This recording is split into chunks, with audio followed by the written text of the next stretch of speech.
I'm a Rajput and I never speak a lie. You speak English? इस तरह आंखें तरेर कर मुझसे बात मत कराओ। भानु! अब कुछ नहीं हो सकता। जानकी के फेरे हो चुके हैं, मैं अपनी आंखों से देख के आया हूँ। मैं फेरे वेरे नहीं मानता भानु। भागी रे भागी ब्रिजबाला। गुजरे जमाने के मशहूर फिल्मकार गोल्डी यानी विजयानंद की फिल्म राजपूत आज से 42 साल पहले 16 अप्रैल 1982 को रिलीज हुई थी। बता दें, एक्शन ड्रामा से भरी इस मल्टी स्टारर फिल्म में धर्मेंद्र, राजेश खन्ना, विनोद खन्ना, हेमा मालिनी, टीना मुनीम, रंजीता कौर, रंजीत और इफ्तिकार के अलावा कई और छोटे बड़े आर्टिस्ट भी अलग अलग किरदारों में नजर आए थे। लेकिन इतनी बड़ी स्टार कास्ट होने के बावजूद ये फिल्म बॉक्स ऑफिस पर ज्यादा सफल नहीं हो पाई और केवल औसत कमाई करने में ही सफल रही। अनुमान है कि इसका बजट 2 करोड़ रुपए के आसपास था और ये 3.25 करोड़ रुपए की कमाई के साथ साल की 9वीं सबसे ज्यादा कमाई करने वाली फिल्म रही थी। राजपूत फिल्म को लेकर सबसे पहले आइडिया सन 74 में आया था, जब बॉलीवुड की सबसे मशहूर राइटर जोड़ी सलीम जावेद को ऐसी स्क्रिप्ट लिखने का भार थमाया गया था जिसमें दिलीप कुमार, राज कपूर व देवानंद जैसे वेटरन दिग्गज फिट बैठ सके। लेकिन तीनों की स्क्रिप्ट को लेकर एक राय नहीं बन पाई। बता दे, फिल्म की कहानी तब वेस्ट साइड स्टोरी पर आधारित थी जिसमें दिलीप कुमार एक गिरोह के सरदार थे और उनकी बहन देवानंद से प्यार करने लगती है, लेकिन दिलीप कुमार दोनों के प्यार के खिलाफ थे। हालांकि इस बीच एक विरोधी गिरोह दिलीप कुमार की बहन का अपहरण कर लेता है। ऐसे में इंटरवल के दौरान कहीं राज कपूर मीडिएटर के रूप में सामने आते हैं और बताते हैं कि दिलीप कुमार की बहन का अपहरण करने वाला उनसे कहीं ज्यादा पावरफुल है, इसलिए उन्हें व देवानंद को एकजुट होकर ये लड़ाई लड़नी चाहिए। लेकिन बताया जाता कि ये तीनों लेजेंड तब एक दूसरे के रोल को कटवाने में लग गए थे। बस फिर इस तरह फिल्म को तब ठंडे बस्ते में डाल दिया गया, जिसके बाद प्रोड्यूसर मुशीर रियाज ने 1977 में नई स्क्रिप्ट व एकदम नई स्टारकास्ट के साथ राजपूत टाइटल से फिल्म बनाने का फैसला किया, जिसमें धर्मेंद्र, राजेश खन्ना व विनोद खन्ना जैसे सितारे थे, वहीं हेमा मालिनी, नीतू सिंह वगैरह जैसी हीरोइनें थी। बता दें, इस फिल्म को तब कुल 100 शिफ्ट में खत्म करने का प्लान बनाया गया था, लेकिन शूटिंग टाइम पर खत्म नहीं हो पाई और इसे बनाने में कई साल लग गए। इस तरह फिल्म इंडस्ट्री में 3-4 सालों में तब बहुत कुछ घटा था। जैसे रंजीता की जगह साइन की गई नीतू सिंह तब ऋषि कपूर से शादी करने वाली थी, इसलिए उन्होंने फिल्म करने से मना कर दिया। जिसके बाद लाला मजनू की सफलता को देखते हुए गोल्डी ने रंजीता को साइन कर लिया।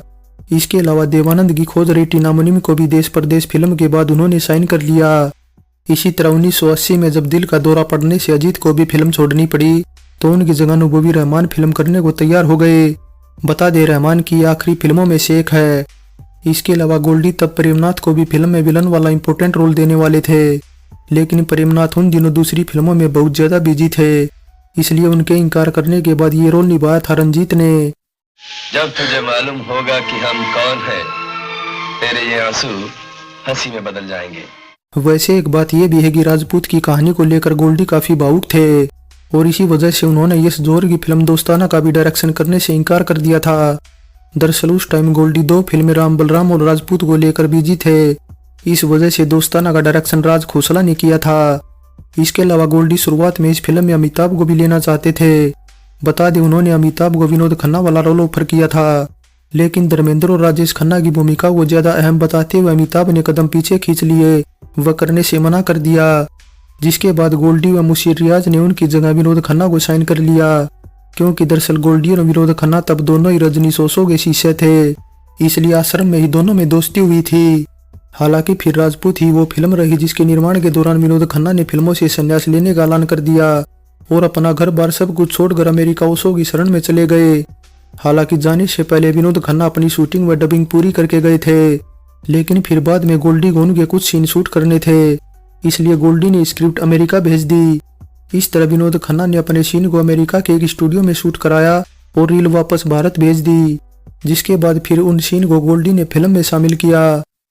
शेरों की मौत गीदड़ों के हाथों से नहीं हुआ करती, इसीलिए तो गीदड़ के राज में भी सारे के सारे शेर जिंदा रह गए। वैसे कहा जाता है कि राजपूत फिल्म की शूटिंग के दौरान जहां विनोद खन्ना ने फिल्मों से संन्यास की घोषणा की, तो वहीं दूसरी ओर रजनी ओशो के एक और दूसरे शिष्य राजपूत फिल्म के डायरेक्टर गोल्डी ने ओशो की भक्ति छोड़ने का फैसला कर लिया था। साथ ही ये भी बताया जाता है कि जब गोल्डी ओशो को छोड़ रहे थे तब ओशो को डर था कि उनके जाने से आश्रम में बड़े पैमाने पर पलायन होगा, इसलिए ओशो ने गोल्डी के आश्रम छोड़ने से ठीक हफ्ता भर पहले विनोद खन्ना को अपने पुणे के आश्रम में बुला लिया था। जहां दोनों 10 घंटे तक एक बंद कमरे में रहे थे। और फिर इसके कुछ ही घंटों बाद बॉम्बे वापस आकर विनोद खन्ना ने प्रेस कॉन्फ्रेंस करके फिल्मों से संन्यास की घोषणा कर दी थी।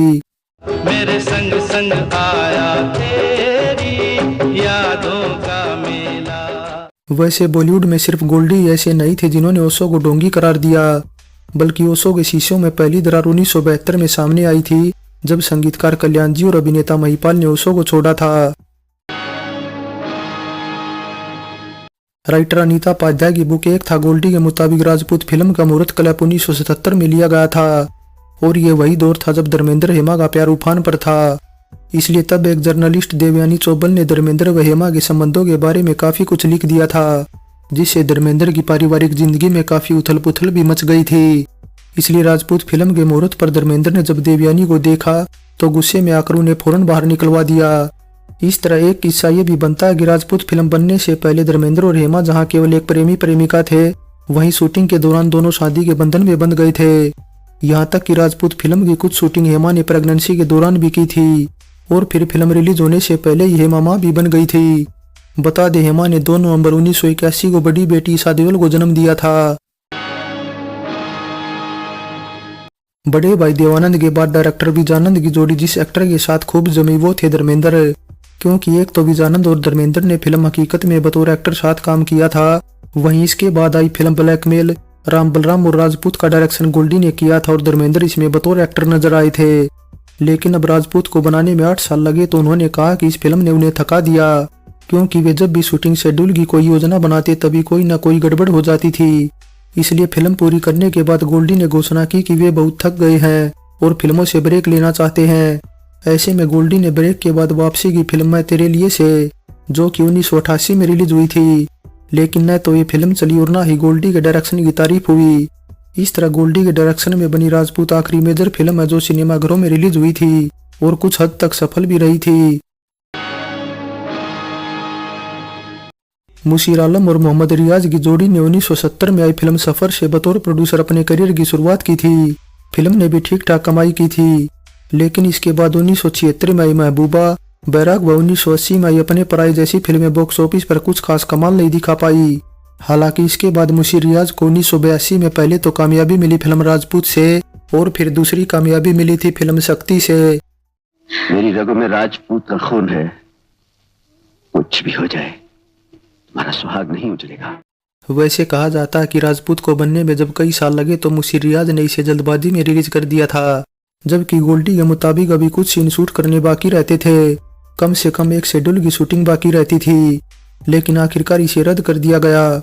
इसलिए यही कारण है कि विनोद खन्ना और रंजीता कौर की जब मुलाकात होती है तो अगले सीन में दोनों एक दूसरे से प्यार करने लग जाते हैं, जबकि गोल्डी विनोद खन्ना व रंजीता के कई और सीन शूट करना चाहते थे। खैर, अब मुशीर आलम फिल्म को और ज्यादा डिले नहीं करना चाहते थे, क्योंकि और ज्यादा डिले होने का मतलब था उन्हें भारी नुकसान उठाना पड़ता। इसके अलावा मुशीर रियाज ने गोल्डी से एक वादा खिलाफी भी की थी। बता दे, गोल्डी लंबे समय से एक विदेशी फिल्म मीट जानडू से इंस्पायर्ड एक फिल्म का डायरेक्शन व उसमें बतौर एक्टर काम करना चाहते थे, जिसके लिए गोल्डी से मुशीर रियाज ने प्रॉमिस भी किया था कि राजपूत की रिलीज के बाद वे इस फिल्म पर काम शुरू कर देंगे। लेकिन मुशीर रियाज अपना प्रॉमिस भूल गए और इस बारे में गोल्डी से बात तक नहीं की, जबकि गोल्डी को उन्होंने राजपूत फिल्म का डायरेक्शन और स्क्रिप्ट तैयार करने के लिए 25 लाख रुपए की भारी भरकम रकम दी थी। दरअसल हुआ कुछ यूं कि जब गोल्डी ओशो के शीशे बने थे तब उन्होंने फिल्मों से ब्रेक लिया था और नवकेतन फिल्म्स में मैनेजर रहे अमित खन्ना को बोल दिया था कि जो कोई भी प्रोड्यूसर उन्हें साइन करने के लिए आए उसे बोल देना कि गोल्डी फिल्म लिखने व डायरेक्ट करने के लिए 25 लाख रुपए लेगा। अब इतनी बड़ी अमाउंट गोल्डी ने दरअसल इसलिए बोली थी क्योंकि उनका मन तब फिल्में बनाने का नहीं था। इस वजह से इतनी बड़ी रकम सुनकर प्रोड्यूसर खुद ही इनकार कर देगा। लेकिन प्रोड्यूसर मुशीर आलम व मोहम्मद रियाज की जोड़ी जरा हट के रिस्क उठाने वाली जोड़ी थी। उन्होंने गोल्डी को 25 लाख रुपए देकर साइन कर लिया। इस वजह से गोल्डी ने अपना 100% देने की पूरी कोशिश की, लेकिन इसके बाद फिल्म डिले हुई धर्मेंद्र, राजेश खन्ना व विनोद खन्ना की वजह से, क्योंकि कभी धर्मेंद्र सेट पर नहीं आते तो कभी राजेश खन्ना, और वहीं विनोद खन्ना को तो ओशो के पुणे आश्रम से बुलाना पड़ता था और ढेरों मिन्नतें करनी पड़ती थी। इसके अलावा आखिरी शेड्यूल में हेमा मालिनी के प्रेग्नेंट होने से भी शूटिंग डिले हुई थी। भाई देवानंद के प्रोडक्शन बैनर नवकेतन के अंडर ही गोल्डी ने ज्यादातर फिल्मों का डायरेक्शन किया था और यहाँ तक कि ज्यादा सफलता भी उन्हें नवकेतन के अंडर बनी फिल्मों से ही मिली थी। इसी वजह से राजपूत फिल्म की स्क्रिप्ट तैयार करने में गोल्डी की मदद नवकेतन बैनर में एसोसिएट रहे सूरज सनीम ने की थी। इसके अलावा राजपूत फिल्म की सिनेमेटोग्राफी भी गोल्डी ने नवकेतन बैनर के एक और एसोसिएट रहे फिल्म स्त्री से कराई थी और फिल्म स्त्री की आखिरी फिल्मों में से एक रही थी। राजपूत फिल्म में संगीत दिया लक्ष्मीकांत प्यारेलाल ने, वही गाने लिखने का काम किया आनंद बख्शी ने, जिनके लिखे 5 गाने रखे गए थे ऑडियो एल्बम में। हो डोली डोली हो डोली, कहानियां सुनाते हैं पवन आती जाती। अब राजपूत का गीत संगीत कुछ खास नहीं था और ना ही कोई पॉपुलर गाना था, लेकिन फिर भी सभी गाने सुनने में जरूर अच्छे लगते हैं। यहीं पे हमको जीना है, यहीं पे हमको मरना है। पिताजी, हथियारों से आत्महत्या नहीं, राज किया जाता है। लो भैया, यही तुम्हारी बात मुझे अच्छी लगती, बात बात में रामायण सुनाने लगते हो। फाइनली राजपूत एक एंटरटेनिंग फिल्म है और इतनी बड़ी स्टार कास्ट होने के बावजूद गोल्डी ने सभी को अच्छे से मैनेज किया है। हालांकि फिर भी गोल्डी ने खुद ही इस फिल्म में कुछ कमियां भी गिनवाई थी, जैसे कि प्रेमनाथ की जगह रंजीत को मेन विलन बनाना गलत फैसला था, क्योंकि धर्मेंद्र, राजेश खन्ना व विनोद खन्ना के सामने रंजीत बहुत ही हल्के नजर आते हैं। इसके अलावा विनोद खन्ना का पहले तो रंजीता व फिर टीना मुनीम के साथ प्यार भी एक नेगेटिव पॉइंट था, क्योंकि ये दोनों हीरोइन विनोद खन्ना से काफी कम उम्र की थी। खैर, अब सितारों की भरमार को देखते हुए फिल्म को 95% ओपनिंग मिली थी, लेकिन इसके हफ्ते भर बाद आई मनमोहन देसाई व अमिताभ बच्चन की जोड़ी की फिल्म देश प्रेमी रिलीज होने से राजपूत का क्रेज कुछ कम हो गया और फिर ऊपर से राजपूतों का विरोध भी राजपूत फिल्म को झेलना पड़ा था, जिस वजह से ये ज्यादा कमाई नहीं कर पाई। सो राजपूत फिल्म पर हमारी ये पेशकश कैसी लगी नीचे कमेंट कर बताएं। अच्छी लगी है तो लाइक करें और चैनल को सब्सक्राइब करें। सो चलते हैं, फिर मिलेंगे एक और नई वीडियो के साथ।